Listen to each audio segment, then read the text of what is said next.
क्या आप यकीन करेंगे, एक बला की खूबसूरत एक्ट्रेस जिसने प्यार तो किसी और एक्टर से किया और शादी अपने से दुगने उम्र के एक्टर से करी। हालांकि उनकी जोड़ी एक परफेक्ट कपल कहलाई, पर इसके बावजूद भी उनके पति ने उन्हें धोखा दिया और किसी और लड़की से शादी कर ली। क्या आप यकीन करेंगे, इतनी फेमस एक्ट्रेस की नानी एक प्रोस्टिट्यूट थी। चलिए जानते हैं कौन थी वो एक्ट्रेस जो एक बदनाम गलियों से निकलकर एक टॉप की एक्ट्रेस भी बन गई और एक इज्जतदार जिंदगी जीने की हकदार भी बनी। शिवाय चैनल के इस वीडियो में नमस्ते। आज हम बात कर रहे हैं the beautiful gorgeous actress Saira Bano की। वहीं से एक नवाब ने सायरा बानो की नानी को खरीद लिया और अपने घर में एक दूसरी औरत की जगह दी। वहीं सायरा बानो की माँ का जन्म हुआ, जिनका नाम नसीब बानो था। सायरा बानो की माँ बेहद खूबसूरत थी और उन्हें बचपन से ही एक्टिंग करने का शौक। जब सायरा बानो की माँ एक दिन शूटिंग देखने गयी, तब एक डायरेक्टर की नजर उन पे पड़ी। सायरा बानो की माँ को देखते ही उस डायरेक्टर ने उन्हें अपनी पिक्चर में सायरा बानो की माँ नसीब बानो भी एक बहुत ही फेमस एक्ट्रेस थी। बचपन से ही अपनी माँ को एक्टिंग करता देख सायरा बानो का भी मन था कि वो बड़े होकर एक टॉप की हीरोइन बने, और उन्होंने अपना सपना पूरा किया। 1959 में जब सायरा बानो अपनी पढ़ाई पूरी कर लंदन से इंडिया आई, तब उनकी माँ ने पूरी तैयारी कर ली थी अपनी बेटी को फिल्मों में लॉन्च करने। सायरा बानो ने शम्मी कपूर के ऑपोजिट जंगली मूवी से अपनी फिल्मी करियर की शुरुआत की। इस पिक्चर से वो रातों रात तो सायरा बानो के पास पिक्चरों की लाइन लग गई। सायरा बानो की खूबसूरती और चुलबुलेपन के सभी लोग कायल हो गए। इत्तेफाकन इसके बाद सायरा बानो की ज्यादातर फिल्में राजेंद्र कुमार के साथ और दर्शकों को इनकी जोड़ी बेहद पसंद आने लगी। दोनों ने एक साथ इतनी सारी पिक्चरें करी कि उनकी ऑन स्क्रीन जोड़ी अब ऑफ स्क्रीन भी बन गई थी। कहते हैं कि राजेंद्र कुमार शुरुआत में सायरा बानो के करीब नहीं आना चाहते थे, पर सायरा बानो की खूबसूरती और चार्म ने उन्हें अपनी तरफ आकर्षित कर लिया और वो सायरा बानो के प्यार में खींचे चले आए। पर ये एक नाजायज रिश्ता था। राजेंद्र कुमार पहले से ही शादीशुदा थे और 3 बच्चों के पिता भी थे।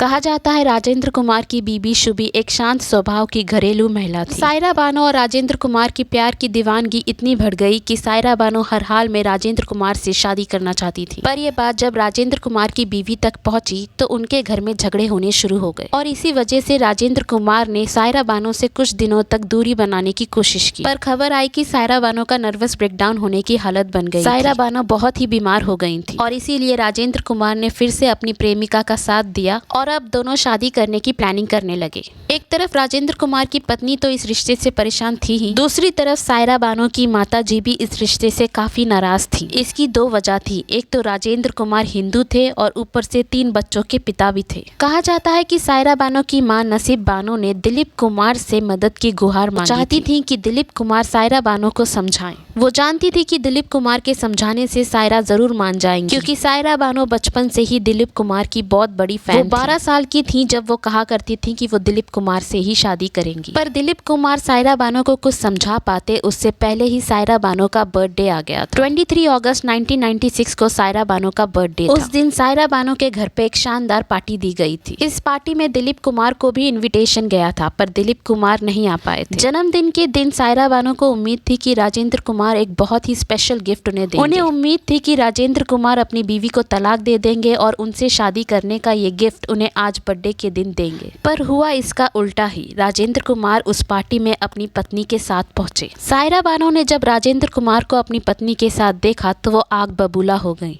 राजेंद्र कुमार जल्द ही अपनी पत्नी के साथ उस पार्टी को छोड़कर चले गए। फिर सायरा बानो की मां नसीब बानो ने मामले को संभालने के लिए दिलीप कुमार को फोन किया और पार्टी में आने के लिए गुजारिश करी। जब दिलीप कुमार पार्टी में आए तब वो सायरा बानो और उनकी मां के साथ एक कमरे में घंटों उन्होंने बातचीत करी और दूसरे ही दिन दिलीप कुमार सायरा बानो को अपने साथ घुमाने बाहर ले गए। जैसे ही दिलीप कुमार ने देखा कि सायरा बानो का गुस्सा थोड़ा ठंडा हुआ है, उन्होंने सायरा बानो से कहा कि तुम हसीन हो, जवान हो, तुम्हारा करियर भी शबाब पे है, तुम्हें तो कोई भी परफेक्ट मैन मिल जाएगा, तुम राजेंद्र कुमार को छोड़ दो।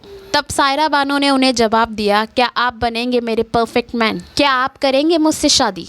तब दिलीप कुमार कुछ कह नहीं पाए और वहां से चले गए। सायरा बानो का गुस्सा और नादानी में पूछा गया सवाल अब सीरियस हो गया। सायरा बानो की मां भी दिलीप कुमार को इस शादी के लिए मनाने लगी। उन्होंने दिलीप कुमार से कहा कि आप ही इस नादान लड़की को कुछ समझा सकते हैं, इसीलिए आप ही इससे शादी करें। सायरा बानो की मां के समझाने के बाद दिलीप कुमार भी इस शादी के लिए मान गए। सायरा बानो तो राजेंद्र कुमार से गुस्सा थी और सायरा की मां ने आनन फानन में दिलीप कुमार और सायरा की शादी भी करा दी। जब सायरा बानो ने दिलीप कुमार से शादी की तब सायरा बानो 22 इयर्स की थी और दिलीप कुमार 44 इयर्स के थे। दिलीप कुमार सायरा बानो से 22 इयर्स बड़े थे। शादी के बाद भी सायरा बानो ने अपना फिल्मी करियर नहीं छोड़ा और वो बॉलीवुड की टॉप 3 हीरोइनों में से बहुत अच्छी चली। पर कई वर्ष बीतने के बावजूद भी सायरा बानो मां नहीं बन पा रही। कहा जाता है कि सायरा बानो 1972 में एक बार प्रेग्नेंट हुई थी, पर क्योंकि उनका बीपी हाई हो गया था इसलिए उनका मिसगैरेज हो गया। उसके बाद सायरा बानो कभी प्रेग्नेंट नहीं हुई। ये बात दिलीप कुमार की बहनें और भाइयों को गवारा नहीं हो रही। 1980 में जब दिलीप कुमार हैदराबाद में मैच देखने गए थे, वहीं उनकी बहन ने अपनी दोस्त आसमा से दिलीप कुमार की मुलाकात करवाई। आसमा एक सोशलाइस्ट थी और 3 बच्चों की माँ भी थी और बाद में वो अपने पति से अलग भी हो गई थी। आसमा बहुत ही खूबसूरत थी, इसीलिए दिलीप कुमार की बहनों ने पूरी कोशिश करी कि दिलीप कुमार उनकी तरफ आकर्षित हो जाए और ऐसा ही हुआ। दिलीप कुमार ने 1981 में आसमा से निकाह कर लिया। दिलीप कुमार नहीं चाहते थे कि ये बात किसी को भी पता चले और खासकर सायरा बानो। उन्होंने अपनी शादी की बात सारी दुनिया से छुपाई, पर उनकी शादी की बात एक करंट नामक मैगजीन ने फोटो के साथ छाप दी थी। जब ये बात बाहर आई तो फिल्म इंडस्ट्री में हाहाकार मच गया। दिलीप कुमार काफी अरसे तक ये बात मानने से इनकार करते रहे।